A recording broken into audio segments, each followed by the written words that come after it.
यहाँ पर मैं हूँ आपके साथ आकृति वर्मा। रूस की ओर से सभी पश्चिमी देशों को इस बात की चेतावनी दी गई है कि जो भी यूक्रेन की मदद करेगा वह इसका जवाब यूक्रेन के बड़े क्षेत्रों में कब्जा करके देंगे। जी हाँ, रूस की ओर से इस बात की चेतावनी दी गई है कि जो भी पश्चिमी देश यूक्रेन को लंबी दूरी पर निशाना लगाने वाले रॉकेट उपलब्ध करवाएगा तो वह इसका जवाब यूक्रेन के बड़े क्षेत्रों में कब्जा करके देंगे। वहीं आपको बता दें कि रूस और यूक्रेन के बीच की लड़ाई को 100 दिन से ऊपर हो चले हैं। जी हाँ, यूक्रेन इस वक्त पूरी तरह से तबाह हो चुका है, लेकिन रूस और यूक्रेन के बीच लड़ाई रुकने का नाम नहीं ले रही है। बता दें कि रूस के विदेश मंत्री सरगेई लाव्रोव की ओर से इस बात की जानकारी दी गई है कि अगर कोई भी पश्चिमी देश अगर यूक्रेन को लंबी दूरी पर निशाना लगाने वाले रॉकेट उपलब्ध करवाता है तो वह इसका जवाब यूक्रेन के बड़े क्षेत्रों में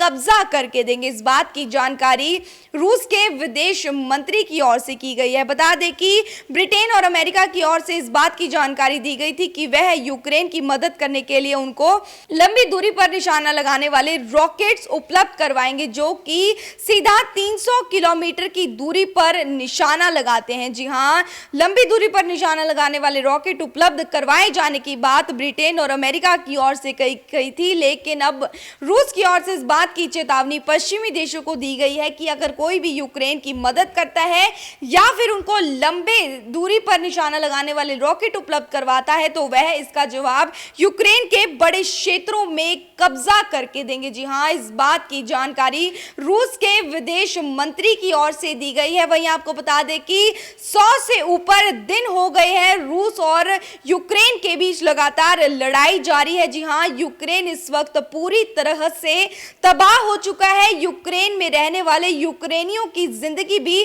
पूरी तरह से तबाह हो चुकी हैं। तस्वीरें काफी झकझोर कर रख देने वाली सामने आई थी, जहां पूरी तरह से हंसता खेलता देश एकदम से ही तबाह हो गया है। वहीं आपको बता दें कि इस वक्त भी रूस की ओर से वहां पर युद्ध किया जा रहा है। लगातार युद्ध दोनों देशों के बीच में जारी है। ऐसे में इसके बीच अब रूस की ओर से सभी पश्चिमी देशों को इस बात की चेतावनी दे दी गई है कि अगर कोई भी पश्चिमी देश वहीं अगर उनको लंबे दूरी पर निशाना लगाने वाले रॉकेट उपलब्ध करवाता है तो वह इसका जवाब यूक्रेन के बड़े क्षेत्रों में कब्जा करके देंगे। जी हाँ, इस बात की जानकारी रूस के विदेश मंत्री की ओर से दी गई है।